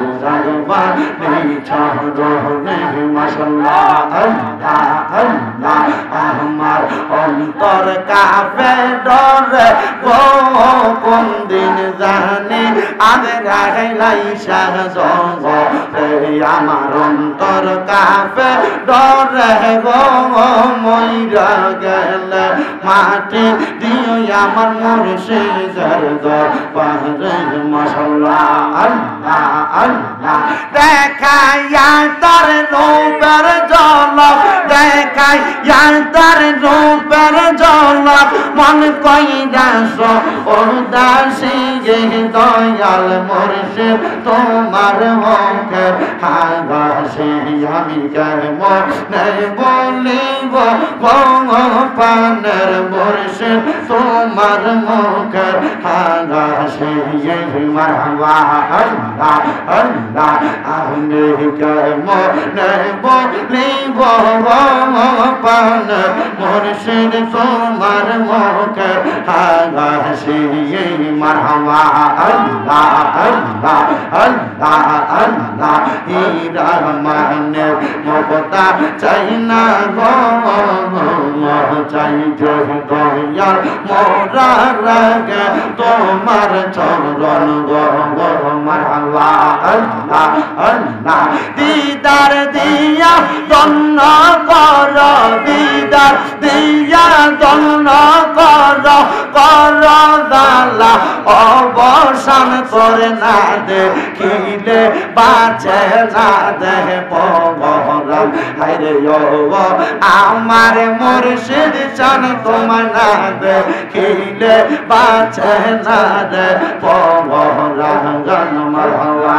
আল্লাহ আল্লাহ আল্লাহ আল্লাহ ও আমার মুর্শিদ চান তোমার না দেখিলে বাঁচে না দেহ পগরাম মারহাবা আল্লাহ আল্লাহ দেখাইয়া তার রূপের ঝলক দেখাইয়া তার রূপের ঝলক মন কইরাছে উদাসী তার আমি কত ভালোবাসি আমার মুর্শিদ কেন বোঝে না ও তারে আমি কত ভালোবাসি মারহাবা আল্লাহ আল্লাহ লা ইলাহা ইল্লাল্লাহ মুহাম্মাদুর রাসূলুল্লাহ সাল্লাল্লাহু আলাইহি ওয়াসাল্লাম ইয়া নবী সালাম ইয়া রাসূল সালাম আলাইকা ইয়া মালাইকা সালাম লা রে আল্লাহ না পাহাড়ে না দরিয়াই রে আল্লাহ, গত জীবনে আপনার কত তালাশ করলাম, সন্ধান পাইলাম না। আল্লাহ, বহু সন্ধানের পরে এই কুমিল্লা জেলার হোমনা থানা আলীপুর গ্রামবাসী, প্রবাসী বিন্দু, যুবক বিন্দুদের ইন্তেজামে আলীপুর নজরবাড়ি মরহুম তোতামিয়া ও সকল কবরবাসীদের মাগফিরাত কামনায় 13তম ওয়াজ ও দোয়ার মাহফিল সাজাইয়া আমার সঙ্গে আলেম ওলামারা, দাড়ি পাকা বয়স্ক বাবারা, যুবক নওজোয়ান ভাইয়েরা, ছোট্ট ছোট্ট মাসুম বাচ্চারা, পর্দার অন্তরালের আমার কত মা বোনেরা, বিশেষ করে সোশ্যাল মিডিয়ার মাধ্যমে দেশ বিদেশ থেকে দেখনেওয়ালা ভাই বাবারা, মা বোনেরা, তোমার কুদরতের দরবারে, শাহিদ সাহেব দরবারে মাপ পাওয়ার আশায় গুনাহগারের বেশে দুইখানা হাত বাড়াইছে গো আল্লাহ। আল্লাহ, হাত দুইটা কপালে লাগার আগে আগে আমরার জীবনের গুনাহ মাফ কইরা বেগুনাহ মাসুম বান্দা বানায়া দাও। তুমি যদি মাফ না করো আল্লাহ, তোমার বান্দারে বলো তোমার বান্দা যাইয়া চাইব কার কাছে? রহিম রহমান নামটি তোমার আল্লাহ আছে আমরার জানা, সেই নামেরও সিলাই গুনাহ করে দাও ক্ষমা। মাবুদ, আমরা গুনাহগাররা তোমার দরবারে হাত বাড়াইলাম আল্লাহ, তার হাতটা তোমার কাছে মায়া লাগে, পছন্দ হয়, ওই হাতের উসিলায় আমরা বংশের কবরের আযাব মাফ কইরা দাও আল্লাহ। আজকের মুনাজাতে কে জানি হাত বাড়াইছে, কার জানি জগতের মধ্যে বাবা নাই। হায় রে বাবা, কত কষ্ট কইরা মাথার গাম পায়ে ফালাইয়া সন্তানরে মানুষ করছে, এমন আব্বা যাদের কবরে আব্বার কবর জান্নাতের বাগান বানায়া দাও মাবুদ। কে জানি হাত বাড়াইছে, কার জানি মানায়, যেই মা 10 মাস 10 দিন গর্ভে ধইরা সন্তানের প্রসব বেদনা সহ্য করতে মার বড় কষ্ট হইছে, নিজে না খাইয়া মা জননী সন্তানরে খাওয়াইছে। এমন অনেক সন্তান আছে মা বাপ কষ্ট কইরা মানুষ কইরা দিয়া গেছে, আজকে সন্তানের সুখের সময় মা বাপ দুনিয়াতে নাই, মরিয়া গিয়াছেন আল্লাহ। যারার মা বাপ মাফ করিয়া দেন না গো আল্লাহ, কবরে আম্মাই আব্বা চইলা গেছে আল্লাহ, যারা রে ফালাইয়া তারে রাইখা গো গেছে কান্দিবা আল্লাহ, যাদের মা বাবা কবরে আল্লাহ তাদের পক্ষ থেকে মাপ চাই, আম্মা আব্বার কবর জান্নাতের বাগান বানায়া দাও। আম্মা আব্বা বেঁচে থাকলে হায়াতে বরকত দান কইরা দাও আল্লাহ। বিশেষ করে তোতামিয়ার মরহুম তোতামিয়ার জন্য এলাকার কবরবাসীর মাগফিরাত কামনায় ওনার ইন্তেজাম এত সুন্দর জান্নাতের বাগান আল্লাহ তুমি কবুল আর মঞ্জুর কইরা নাও। মরহুম তোতামিয়া, মরহুম হযরত মেম্বার, মরহুম জলিল প্রধান, মরহুম ওসমান মেম্বার, মরহুম লাহুমিয়া, মরহুম মুস্তাফা চেয়ারম্যান, মরহুম করিম ডাক্তার, হোসেন সরকার মা বাবার জন্য দোয়া চাইছে, মোহাম্মদ ইকরাম সরকার মা বাবার জন্য দোয়া চাইছে আল্লাহ। আমার অনেক প্রবাসী ভাইরা মোহাম্মদ হাবিব, মোহাম্মদ কাবিল, মোহাম্মদ আলামিন, মোহাম্মদ জসিম, মোহাম্মদ জাহাঙ্গীর, মোহাম্মদ সাইদুল সহ অনেক প্রবাসী ভাইরা দোয়া চায় আল্লাহ। প্রত্যেক প্রবাসীদের দোয়া কবুল মঞ্জুর করে নাও। বিশেষ করে আমার আব্বা জান হোসেন সরকার সাহেব মাদ্রাসার ছাত্রদের জন্য কিছু টাকা দিয়েছেন, একটা বস্তা চাউলের ব্যবস্থা করছেন। আমার মুর্শিদ ভাই সহ অনেকের নাম মনে নেই, আল্লাহ অনেকে চাল দিছে, বাচ্চাদের জন্য কিছু টাকা সহযোগিতা করছে। বিশেষ করে আমার এই পাগলা কেনু মিয়া মা বাবার জন্য সব জায়গায় মা ফিরে গেলে দোয়া চাই। আল্লাহ নাম জানা অজানা অনেক মানুষ দোয়া চায়। পর্দার আমার একজন মা আছে রোকেয়া বেগম, উনি দোয়া চাইছে। আল্লাহ ওই মাটার দোয়া তুমি কবুল মঞ্জুর করো। উনি নাকি স্বপ্নে ওনার মা বাবারে মাঝে মাঝে দেখে। আল্লাহ ওনার আম্মা আব্বারে জান্নাতি নাত নিয়ামত খানার ব্যবস্থা কইরা দাও। পর্দার আড়ালে কত মা বোনেরা দোয়া চায়, আল্লাহ তাদেরকে তুমি কবুল মঞ্জুর করো। আল্লাহ অনেক মাদের স্বামী প্রবাসে আছে, বিদেশে আছে, আল্লাহ তাদের পক্ষ থেকে দোয়া চাই, তারারে কবুল মঞ্জুর করে নাও। আল্লাহ এই মাহফিলের আশেপাশে যত মানুষ দোয়া চায় প্রত্যেকের খাস দোয়া কবুল মঞ্জুর করো। মরহুম তোতামিয়ার সহধর্মিনী বেঁচে আছে, ওনার হজের টাকা দিয়ে মাদ্রাসার জন্য জায়গা ক্রয় করা হয়েছে। আল্লাহ ওনার হায়াতের মধ্যে বরকত দান করো। এই পরিবারটারে তুমি কবুল আর মঞ্জুর করে নাও। আমাদের প্রত্যেকের মনের আশাগুলো পূরণ করো। বিশেষ করে গরিব আসানিয়ার আমার ভাই মোহাম্মদ সাইফুল ইসলাম দরবেশ ভাই, ওনার পরিবারের জন্য দোয়া চাওয়া হয়। ওনার সন্তানরা কিছুদিন পরে পরীক্ষা দিবে। আল্লাহ সাইফুল ইসলাম দরবেশ সহ ওনার পরিবারদেরকে তুমি কবুল মঞ্জুর করে নাও। আখাসুল খাস ভাবে আল্লাহ যারা যারা মাদ্রাসাটার প্রতি নজর রাখে, আল্লাহ তুমি তোমার বান্দাদের প্রতি নজর রাখো, গায়বী ভাবে তাদেরকে তুমি সহযোগিতা দান করো। ও আল্লাহ দুশমনের দুশমনি থেকে, হিংসুকের হিংসা থেকে মাদ্রাসাগুলোর হেফাজত করো। তোমার নবীর ঘরকে তুমি হেফাজত করো।